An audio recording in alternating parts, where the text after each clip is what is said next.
What's up mga Superman? Kakabalik lang natin sa trabaho kaya ito na naman sabak natin. Nagkabit tayo ng WPC. Huli kong tawagin yan. Tapos ito, binil na lang to.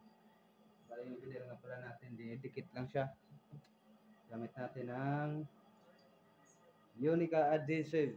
So, tingnan muna namin kung kaya pa ng kisame, pero kung hindi na, gagawin na namin PVC yan. Double-sided nga pala pag naglagay sa binil ng rugby mga ka-repairman, no? Ito, napahira na rin siya ng Unica adhesive. Tapos itong wall na to, bali plywood to, pinahiran din para talagang kapit na kapit. At sa WPC natin mga ka-repairman, ito, napaka dali lang ikabit. Bali ginamitan lang natin siya ng wall clamp, WPC or clip, tapos no more nails adhesive. Yun ang kagandahan niya. So yan lang muna mga ka-repairman, update natin sa ngayon.